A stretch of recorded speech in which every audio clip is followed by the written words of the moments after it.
Hello everyone, hope you all are doing fine. This is Gautam from Shailaja IS. This is yet another video of your current affairs news from your civil service examination mains perspective, where we pick up any recent event and try to analyze it from your examination perspective. Right? In this video, I'll be talking about your UAE's exit from OPEC. The full form of OPEC is Organization of Petroleum Export Countries. It is a permanent intergovernmental organization which was formed in 1960, headquartered in Vienna. Currently, it is having 12 members. And UAE has now exited from OPEC. So, in this video, we'll try and understand what is OPEC or what is the objective behind it, how it is playing an important role in the global energy supply. We'll try and understand why UAE has exited from OPEC, what are the objectives behind it, or what are the factors which has pushed UAE to exit from OPEC. And finally, we'll understand the implication of this exit on the world as well as on India. So as I told you in the beginning itself, OPEC is a permanent intergovernmental organization formed in 1960, initially by 5 founding members. That is your Saudi Arabia, Iran, Iraq, Kuwait and Venezuela. These are the 5 major oil producing countries at that point of time. They came together and they had recently got independent from the colonial countries. At that point of time, they realized that it is necessary as oil producing nations to coordinate amongst each other and try to stabilize the supply of oil in the global market, thereby stabilizing the oil prices and the income for these countries. Before 1960, your oil market or your oil extraction and your entire oil industry was primarily controlled by 7 sister oil companies of US all across the world, because they were the only ones who were having technology. So they used to determine the prices of how much they are going to pay for the country which was having oil reserves. Right. So the countries realized that it is our own resources which they are extracting and taking it out of our country. It should not be them who is going to dictate the prices. It should be we who should be dictating the prices. It should be we who should be controlling the supply of the oil in the global market. Right? If you have watched Pushpa movie, I think in one of the scenes, your hero Allu Arjun clearly says that the red sandals is available only in the Tirupati district of Andhra Pradesh, and global buyers should not dictate the prices. He says that we should try to control the prices of the red sandalwood in the global market.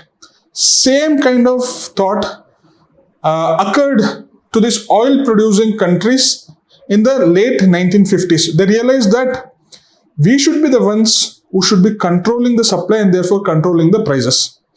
The reason they came together was to stabilize and coordinate the oil supply and therefore control the prices and therefore have a steady income for these countries. Right? So members were assigned production ceilings in a classic economic cartel structure in order to control the supply. That is how the major working used to happen. Now, before we go in detail about what is this cartel structure, I'll just give you a brief market scenario. Right? We'll understand the brief market scenario. Suppose, just imagine in your entire neighborhood, there are only 4 shops which are selling rice. Okay, entire neighborhood, you don't have any other option. These are the only 4 players. You as a person or you as a family you are a big family, you require 5 kgs of rice. Ideally, what should happen? You go to a market, whoever is offering the lowest prices, you go and get them. That is how a free market is going to work. Free market is a situation where the consumers are having choices, and there is competition amongst the producers. Okay, there is competition in the amongst the producers or in the market. Any new person can come and set up a shop, and any new person can undertake in the business activities. That is what is known as your free market. That is what you would ideally expect also. Not only in the case of maybe buying a rice, even if you want to buy flowers, if you want to buy chicken, if you want to buy dal, you just go and verify from multiple places what are the prices. More or less, they will be at the same level. If a dal is costing maybe 200 rupees per kg in one store, it will not be priced like 120 or 150 in the other store. No, it will be more or less in the same range, around 195, 196, 198, 202, 205. In that range only it will be there. Because we are living in a free market situation where there is a competition in the market, where there are producers who are competing for the customers. Producers are competing for the customers. Now, what happens? You want 5 kgs of rice and you go to shop D. Okay, he is selling at maybe 50 rupees per kg.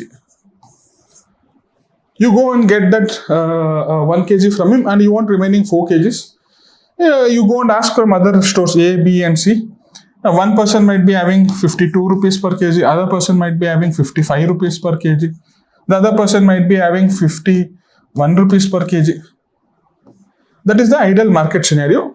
So you buy 1 kg at 50 rupees, maybe you buy another 2 kgs at 55 rupees, another 2.5 kgs at 51 rupees, so as to fill your basket. That is what ideally the situation works. Now, imagine there is one leader in this group who understands this scenario, who understands that not everyone is able to fulfill this, and the 3 major players are linked from the same place. All these 3 people are from the same particular state or same particular community, so on and so forth. Okay, this C person is going to call for a meeting with B and A. He says that, see, we all come from same community, we all come from same place. You know, in the market, there is a requirement of 5 kg. This family wants 5 kg. No one is able to cumulatively sell 5 kg. Why don't we come together and why don't you coordinate amongst ourselves and try to fix the supply and fix the prices? What these 3 people as a group are going to do, they are going to come together. They are going to say that we will price it at 60 rupees per kg. You buy from either A or B or C, all the 3 are going to sell it at 60 rupees per kg. Now, why would A and B and C agree for this scenario? Because they know that the family doesn't have any other option. They know that even if there is one player in the market, they can at the max get 1 kg. The remaining 4 kgs, they have to come to this particular group. They don't have any other choice because there is no other 5th player is not there. Government is not trying to control anything. It is an essential good. Rice is an essential good. They require the rice in order to run the family. So these 3 people are very sharp and they understand the situation and they want to use the situation to their own benefit. Because they feel that why can't we do this? No one to ask, right? So all these 3 people will going to come together and they say that we are going to price it at 60 rupees per kg. And our total stock, actually the total stock is how much? Total stock is actually 1.5 plus 2, 3.5 plus 2.5. Around 6 kgs is there. But they say that we are not having 6 kgs. Together we are only having 4 kgs. So they are trying to control the supply. They are also trying to control the price. This is called as your cartelization.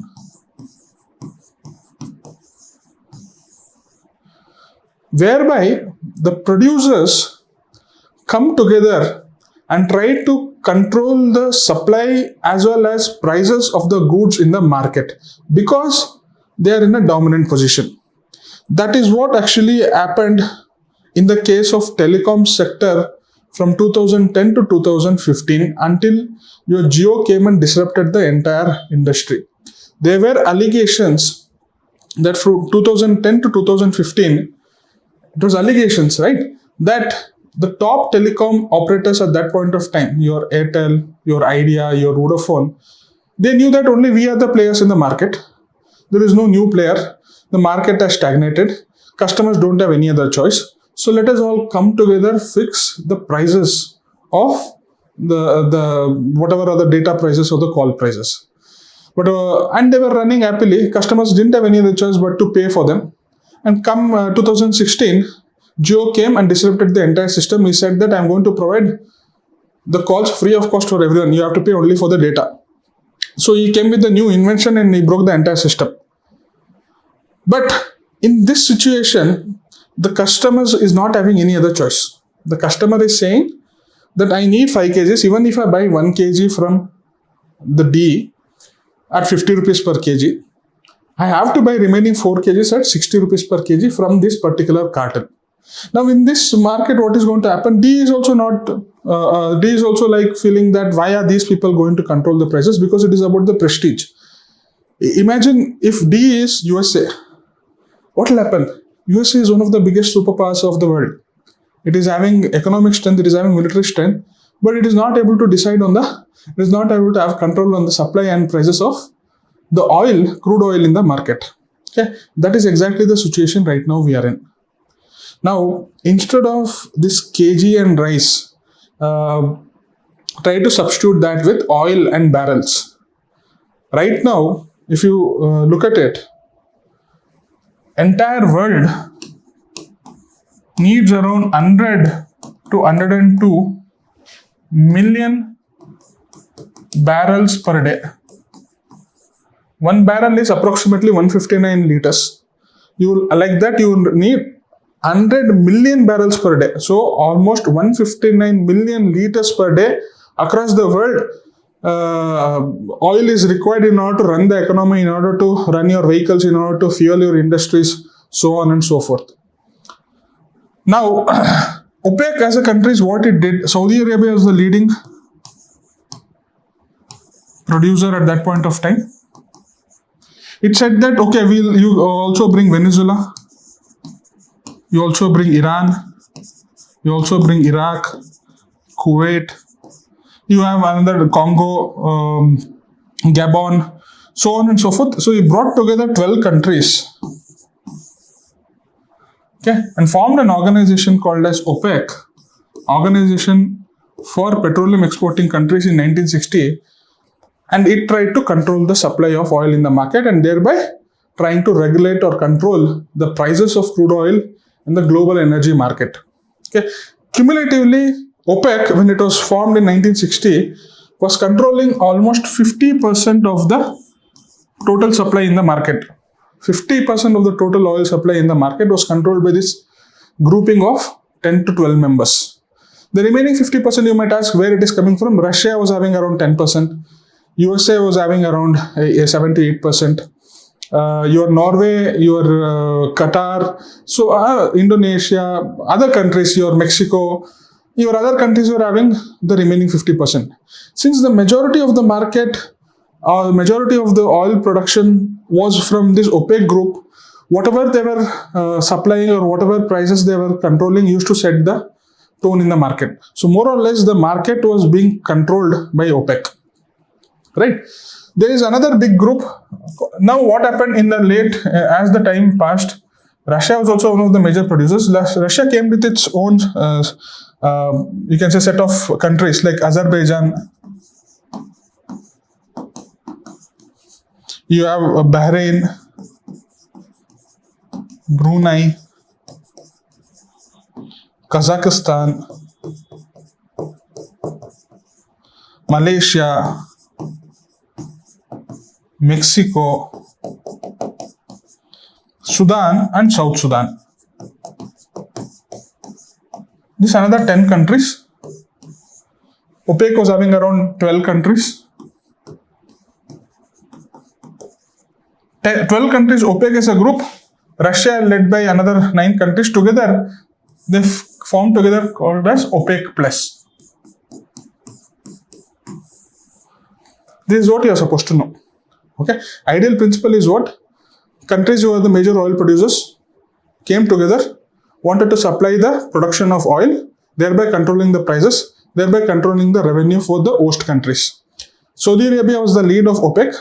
Russia felt that since it is a big producer, it also wanted to join the grouping, and it came along with its 9 other countries and said that we'll form a much larger group and we'll try to dictate the prices of oil, or we try to control the supply of oil in the market. Who is excluding from this? You have your entire Western countries. You have your China, who has been excluded from this OPEC plus grouping. Right. So this thing you try and understand. Over a period of time, you had USA trying to increase its domestic oil production. You had discovery of new oil fields. You had improvements in technology which could extract oil from even the difficult places. And from 2014-15 onwards, there was a shale gas revolution, and there was an advancement in technology where even under difficult places, USA could extract oil and boost up its oil production. So if you ask me, presently, the world requires around 100 to 102 million barrels per day. Out of this, OPEC plus, okay, you are having, one is OPEC and the plus group, that is your Russia and other groups. Together, they produce around 50 million barrels per day. Together, they produce around 50. Your USA right now is producing around 21 million barrels per day. If you look at individual country, USA is the largest producer of oil in the world. It produces 21 million barrels per day, right? Then you have Canada, which is around 6. You have China, which is around 5. So right now, how much it is having? 50, 71, 82. The remaining others is 18. In others, you have Qatar, which is around 2. You are having Brazil, which is now an important player, which is producing 4 million barrels per day. You have Norway, which is producing 2 million barrels per day. Our India produces 0.8 million barrels per day. 0.8 million barrels per day. 0.8, USA 21, OPEC plus 50 million barrels per day. OPEC alone constitutes 35 million barrels per day. The remaining Russia and the other 9 members, as I told you, Kazakhstan, Azerbaijan, Sudan, South Sudan, Malaysia, Mexico, cumulatively they produce 15 million barrels per day. Within this OPEC group, 35 million barrels per day, within this 10 million is by Saudi Arabia.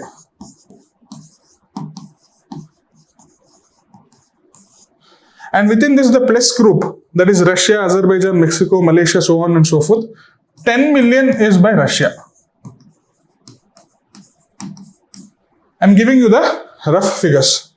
Okay, Saudi Arabia 10 million barrels per day, OPEC grouping 35 million barrels per day, Russia 10 million barrels per day, its other grouping 15 million barrels per day. Together, OPEC plus is controlling or producing 50 million barrels per day.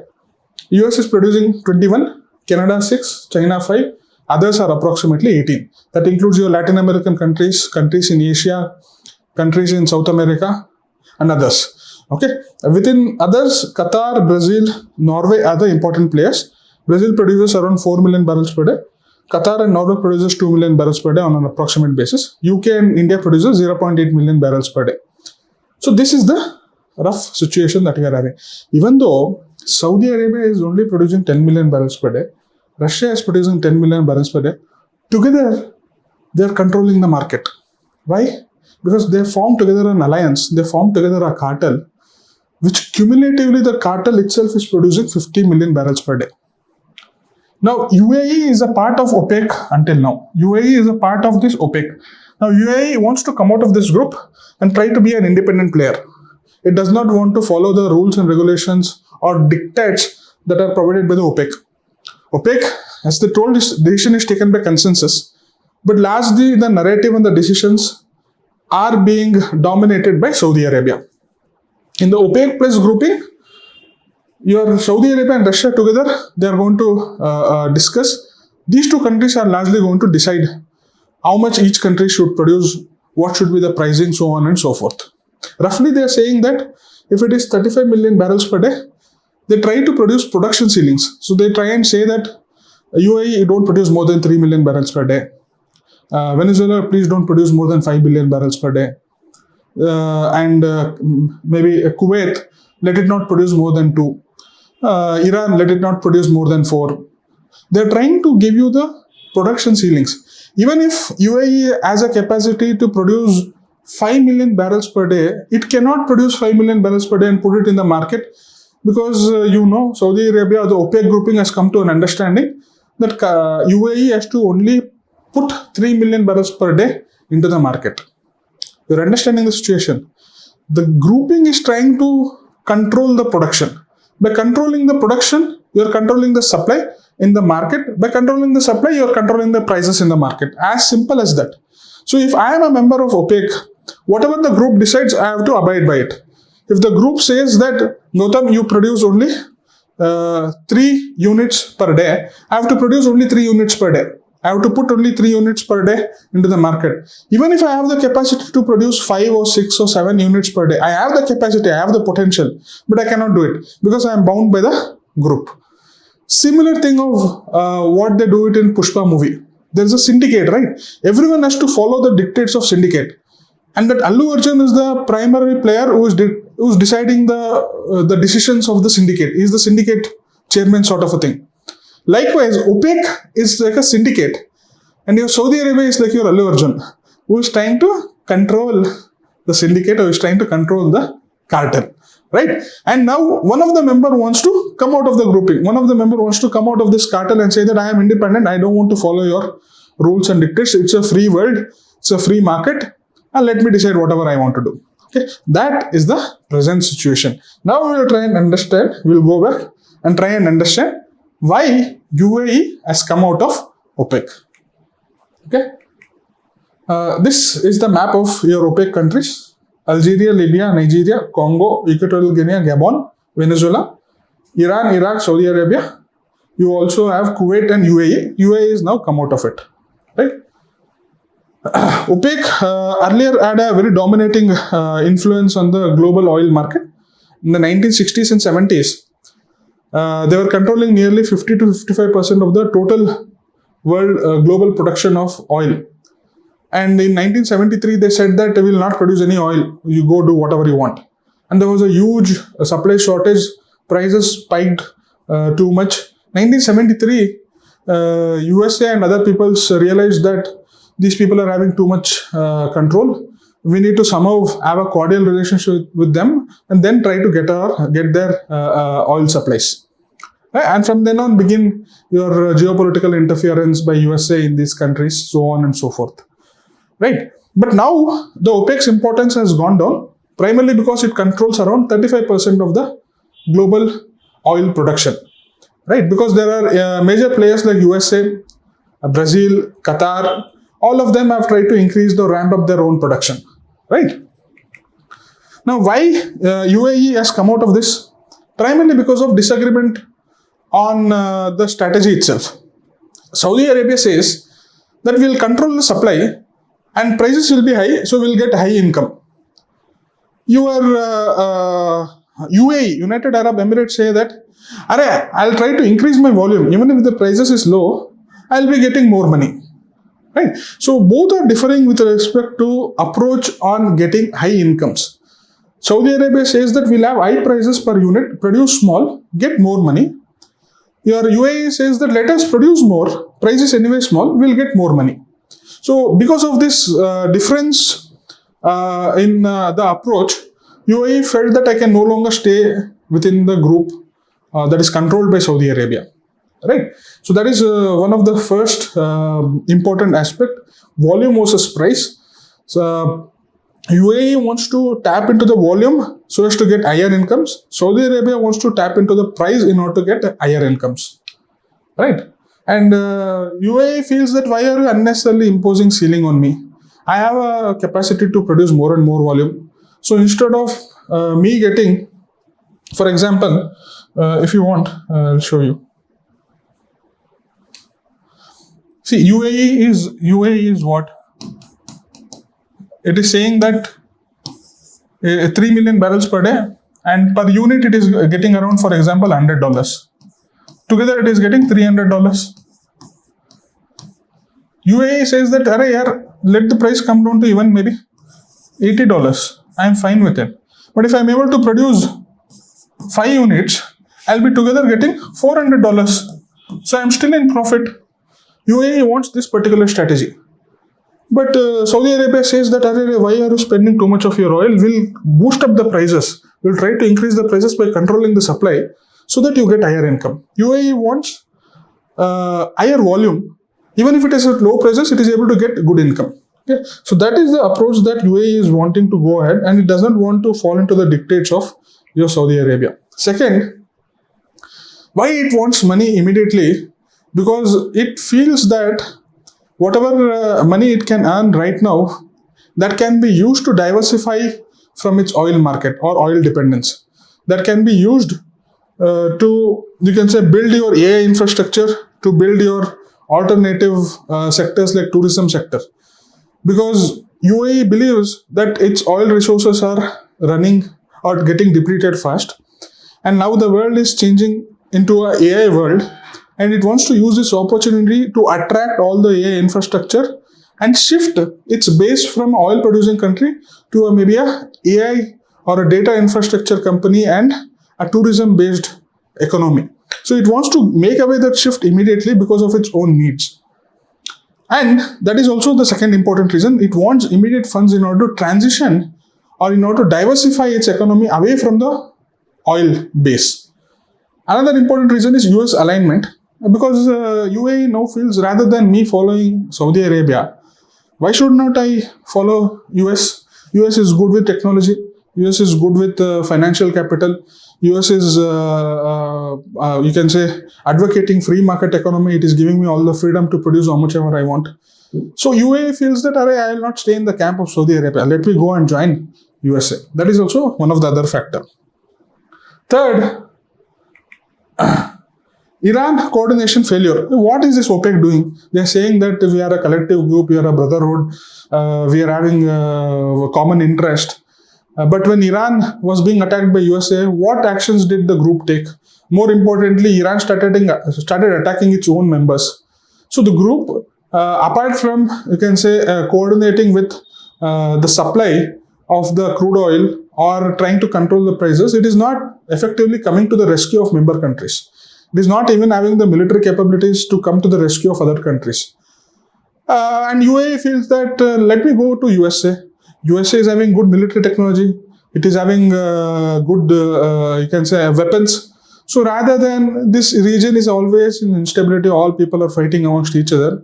So rather than staying in the bloc, let me go into the camp of USA, where I have the freedom to produce how much ever I want, where I get access to advanced military weapons and advanced technologies. That is one of the other reasons which UAE is having in order to come out of this OPEC. Okay, Hormuz bypass is ready. The Abshan-Fujairah pipeline is now independently ready, and it can bypass the Hormuz Strait. Strait of Hormuz, you all know, connects your Persian Gulf with the Gulf of Oman. Around 13 million barrels per day transits through this choke point. It is approximately 100 kilometers wide, totally controlled by Iran. Right now, 20% of the global oil passes through this particular strait. So it is more or less effectively controlling the global oil supply because of the control on the trade route. And UAE feels that it has already built a pipeline. Okay, if you look at the pipeline, it is starting from Abshan terminal, which is a major oil producing terminal, to the Fujairah port, where it can be loaded into the ships and further moved to Indian Ocean and other places. It need not have to take this particular path. So in this situation, UAE feels that my infrastructure is ready. This is approximately around 380 kilometers of pipeline. I've already laid down the pipeline. I know that Iran is going to create problem today or tomorrow. So let me come out of it right now. My pipeline is also ready. I can start shipping more and more oil in the coming days. So that is one of the arguments. If you look at the previous map, there is one more pipeline called as East-West pipeline in Saudi Arabia, approximately 1200 kilometers long. Again, the pipeline was built in order to have an alternative route to the Strait of Hormuz. Strait of Hormuz, Saudi Arabia also knows that Iran is controlling it. Even though Saudi Arabia and Iran are a part of OPEC grouping, they both are not always at a good terms. They are not always the best of friends. They have their own divergences in religious matters. Yeah, because one is a Sunni country, another is a Shia country. Okay, so they have their own conflict on a basic fundamental religious aspects, right? So Saudi Arabia also has its East-West pipeline, whereby it can ship its oil through your Bab-el Mandeb Strait. It need not have to come under the control of your Strait of Hormuz, which is under the control of Iran. Okay, so that is also another important factor which pushed UAE in order to come out of this OPEC. So first is the strategy part. Second is the allurement of USA. Third is you can say the already alternative pipeline structure is already there. Failure of OPEC in order to bring stability in the region when Israel has attacked Iran. Okay, so there is an instability in the Middle East which is happening right now. Right. So that is one of the, these are some of the factors which pushed UAE to come out of OPEC. Now, what are the implications at the global level? First and foremost thing, if UAE is able to produce more and more oil and pump it into the market, prices are going to come down. Supply is increased, prices are going to come down. Supply is decreased, prices is going to increase.